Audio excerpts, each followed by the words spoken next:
तो ये सेटिंग भी आप अपने इजीली घर पे कर सकते हो। कई बार क्या होता है, हमारी बाइक की भाई क्या करती है, जैसे स्टार्ट होती है सुबह सुबह, तो जैसे ही गियर में डाली ऑटोमेटिक भगने लगती है, क्लच दबे दबे में भी। तो उसका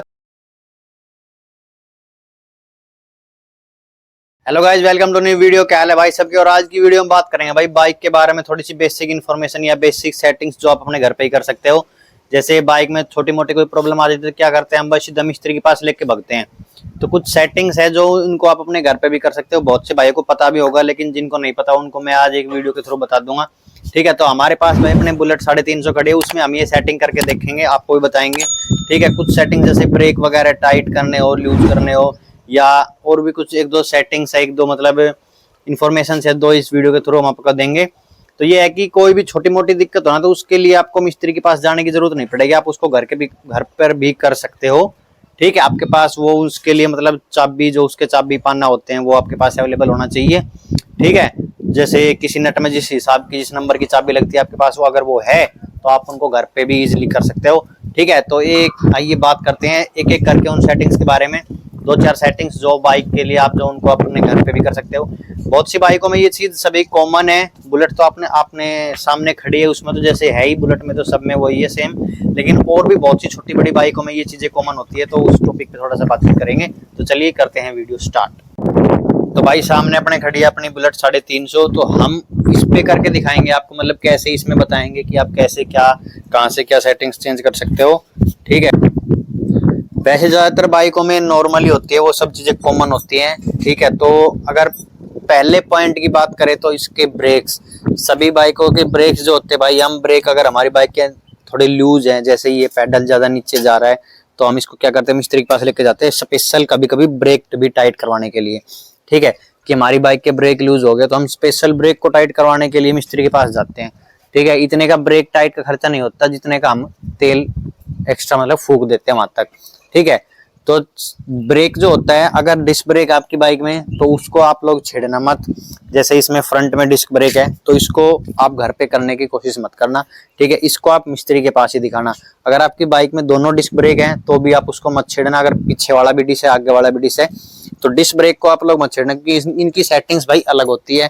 ठीक है, तो ये मिस्त्री के पास जाके ही ठीक होते हैं। वैसे डिस्क ब्रेक ज्यादातर जल्दी से मतलब खराब होते नहीं है, लूज टाइट जो होता है इनका ये फिक्स ही रहते हैं। फिर इनमें अगर चेंजमेंट होता है तो इनकी भाई डिस्क पैड ही चेंज होती है जब डिस्क पैड घिस जाती है, अदरवाइज इनमें टाइट करना है, लूज करने वाला ऐसा ज्यादा कुछ सिस्टम होता नहीं है।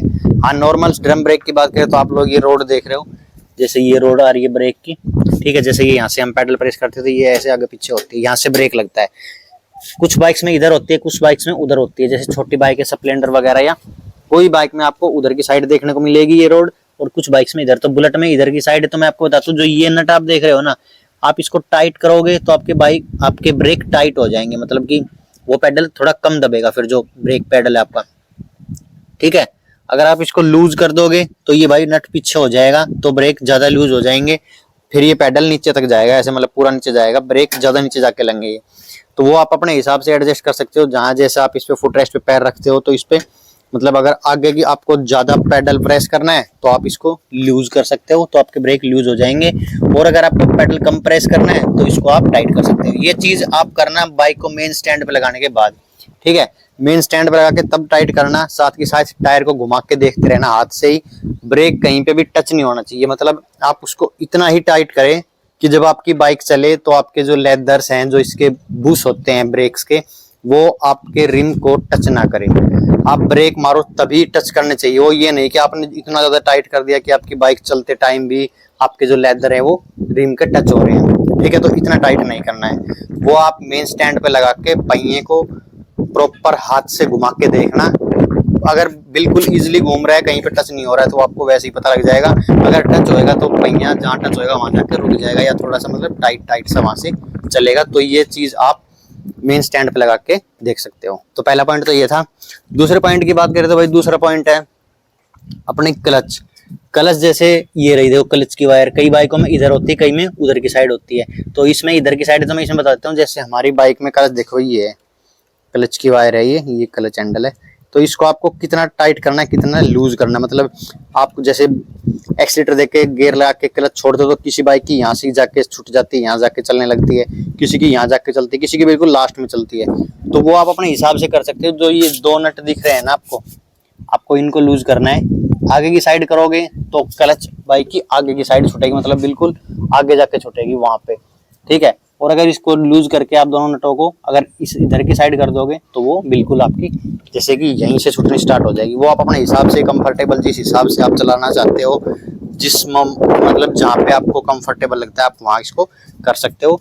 तो इन दोनों नटों को करके इस रोड को आगे पीछे करना है। पूरी रोड यहाँ से इधर हो जाती है, इधर हो जाती है। फिर जहाँ सेट करना है वहां दोनों नटों को इसको टाइट कर देना चाबी से, ठीक है। चाबी आप लोग इसमें देख लेना किस नंबर की लगती है। सब बाइकों में भाई अलग अलग लगती है, ठीक है। किसी में 10 की लगती है, किसी में 11 की, किसी में 12 की।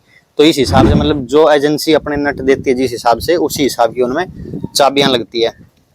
तो ये सेटिंग भी आप अपने इजीली घर पे कर सकते हो। कई बार क्या होता है हमारी बाइक की भाई क्या करती है, जैसे स्टार्ट होती है सुबह सुबह तो जैसे ही गियर में डाली ऑटोमेटिक भगने लगती है, क्लच दबे दबे में भी। तो उसका क्या होता है, उसका यही रीजन है कि हमारी बाइक की जो क्लच है वो बिल्कुल यहाँ से छूट रही है। तो उसको आप थोड़ा सा लूज करके इसको थोड़ा यहाँ से छुटवाओगे तो वो ऐसा नहीं करेगी। और और एक इसका ये भी नुकसान है, जैसे आपने ज्यादा यहाँ पीछे कर रखी है ना, तो आप जैसे गियर में रहेगी बाइक और स्टार्ट है तो पीछे करते टाइम जैसे आप पैर से बैक करोगे, उसको पीछे करोगे तो वो बहुत ही टाइट बैक हो, क्योंकि क्लच आपकी ज्यादा आगे की साइड है। इस वजह से वो मतलब गियर आपकी बाइक को आगे की साइड पुश कर रहा है। तो अगर आप पैरों से पीछे की साइड पुश करोगे तो वो पीछे बहुत टाइट होगी, क्योंकि वो आगे की साइड जोर लगा रहा है। हाँ, बंद करके करोगे तो नॉर्मली हो जाएगी। लेकिन अगर आप इस सेटिंग को थोड़ा सा मतलब क्लच की सेटिंग को थोड़ा सा आगे कर लोगे तो आपको ऐसी कोई भी प्रॉब्लम नहीं आएगी। फिर आगे करो पीछे करो कोई दिक्कत नहीं है, आराम से। और जैसे ही गियर में डालोगे तो अपने आप ऑटोमेटिक आगे की साइड भगेगी भी नहीं, ठीक है। तो एक पॉइंट तो ये था भाई। और अगर नेक्स्ट पॉइंट की बात करें तो स्लोरिंग। कई बार क्या होता है हमारी बाइक की स्लोरिंग भाई बढ़ जाती है, तो उसको कम करना है, ज्यादा करना है, तो वो हम कैसे कर सकते हैं। जैसे बुलेट में बताता हूँ मैं, ठीक है। सभी बाइकों में ये होता है नट BS4 तक था, ये नट होता है, ये होता है स्लोरिंग का नट। अगर BS6 की बात करें तो भाई उसमें आपको ये नट देखने को नहीं मिलेगा। उसमें आप स्लोरिंग को एडजस्ट नहीं कर सकते हो, ना कम कर सकते हो ना ज्यादा कर सकते हो। किसी किसी मिस्त्री को ही पता है, सभी मिस्त्री को भी नहीं पता। जो मिस्त्री भाई ज्यादा ही मतलब नॉलेज वाला मिस्त्री है उसको ही पता है BS6 की सेटिंग कहाँ से कैसे होती है, सभी मिस्त्रियों को भी नहीं पता है। और वैसे नॉर्मल बंदों को तो भाई किसी को पता ही नहीं है, ठीक है। क्योंकि उसमें कार्बोरेटर नहीं है, ये पूरा कार्बोरेटर नहीं है। BS6 में से पूरा सिस्टम हटा दिया गया है, ये ना कार्बोरेटर है ना कुछ और है, ठीक है।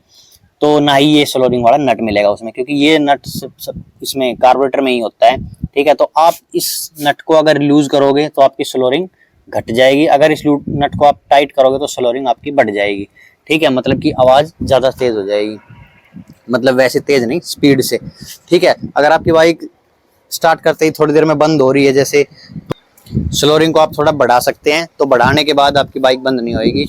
हाँ, अगर ज्यादा है जैसे किक मारते ही ज्यादा बढ़ ऐसे कर रही है, मतलब बहुत स्पीड से आवाज निकाल रही है, तो आप उसको थोड़ा सा लूज कर सकते हैं, तो वो आपकी बाइक की अच्छी आवाज बन जाएगी। बुलेट की बात करो तो आप इसमें अगर कम स्लोरिंग करके रखते हो तो आपकी बुलेट की बाइक की आवाज बहुत ही मस्त हो जाती है। थंब जो बनता है वो बहुत ही तगड़ा थंब बनता है, ठीक है, साइलेंसर चेंज करवाने के बाद, ठीक है। तो ये चीज थी भाई,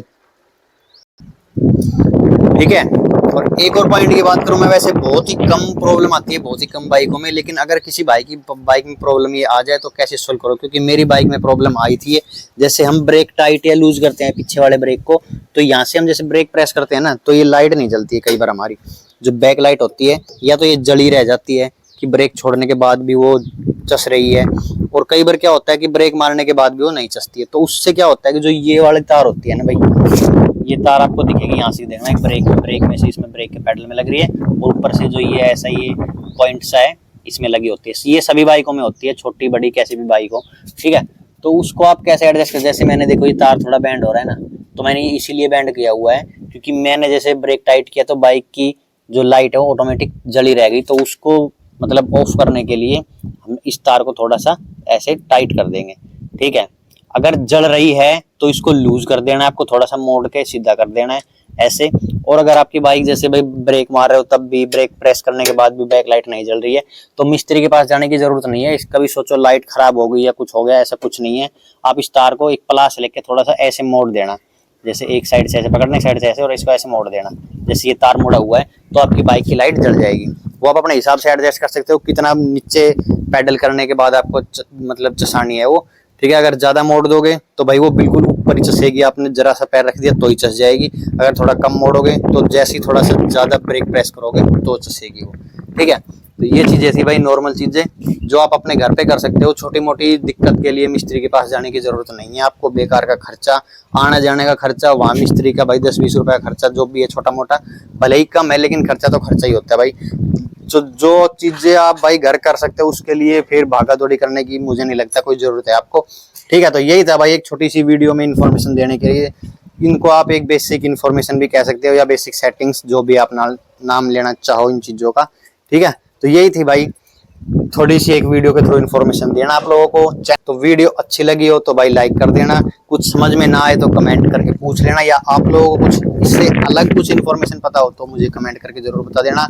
नेक्स्ट वीडियो में उसको फिर कवर करने की कोशिश करेंगे हम। ठीक है, और चैनल पे नए हो तो चैनल को भाई सब्सक्राइब जरूर कर देना। आपके एक सब्सक्राइब से बहुत ही मोटिवेशन मिलता है, वीडियो बनाने का मन करता है। तो ठीक है, क्योंकि एक वीडियो के पीछे भाई बहुत सारी मेहनत लगती है, आप सभी को पता ही है। ठीक है, तो आई होप आपको वीडियो समझ में आई होगी। वीडियो देखने के लिए आपका बहुत बहुत धन्यवाद। Thank you so much.